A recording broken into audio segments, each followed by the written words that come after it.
80കൾ tennis എന്ന പദത്തിനൊപ്പം കേട്ടിരുന്ന ഒരേയൊരു വിജയപ്പേര് Martina നവരത്ലോവ, അമേരിക്കയുടെ പ്രിയ ടെന്നീസ് താരം. മാർട്ടിന ശരിക്കും ചെക്കോസ്ലോവാക്യൻ കളിക്കാരിയായിരുന്നു. 1975 അമേരിക്കയിലെത്തി.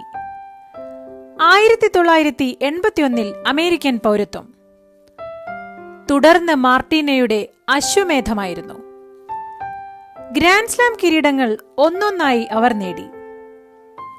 നിലവിലുള്ള പല റെക്കോർഡുകളും തകർത്തുകൊണ്ടായിരുന്നു ആ കുതിപ്പ്.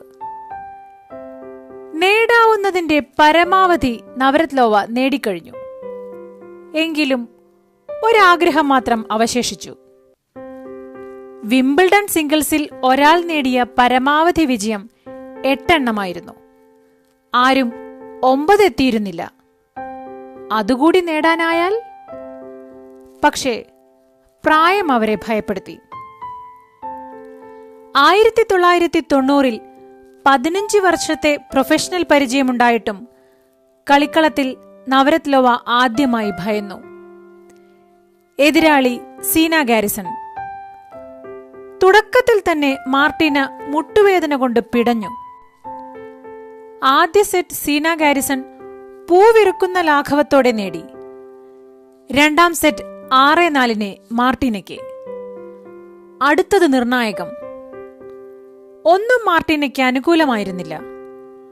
ഉൾഭയം തന്നെയായിരുന്നു ഏറ്റവും പ്രധാന പ്രശ്നം. നീണ്ടകാലത്തെ കളിപരിചയം. ഏറ്റവും പ്രശസ്ത ഗാലറിയിലെ എല്ലാ കണ്ണുകളും അതാഗ്രഹിച്ചു. ആ വിജയം. മൂന്നാം സെറ്റ് മാർട്ടിന എവിടെ നിന്നോ ആവാഹിച്ച ശക്തിയോടെ കളിയിലേക്ക്.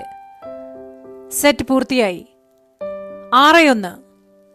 മാർട്ടിന ആ സ്വപ്നവും പൂർത്തിയാക്കി. എന്തായിരുന്നു ആ സെറ്റിലെ ആ കുതിപ്പിന്റെ പ്രേരണ?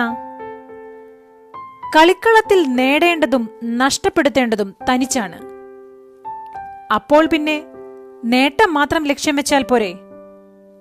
അതുകൊണ്ട് തന്നെ ആത്മവിശ്വാസം എല്ലാ ശാരീരിക അവശതകൾക്കും പ്രായത്തിനും മീതെ പറന്നു.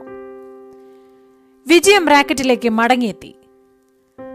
നമ്മൾക്കും ഇത് എപ്പോഴും ഓർക്കാം. നാം എപ്പോഴും തനിച്ചാണ്. അതുകൊണ്ട് തന്നെ സ്വയം കരുതുക, സ്വയം നേടുക. ശുഭദിനം.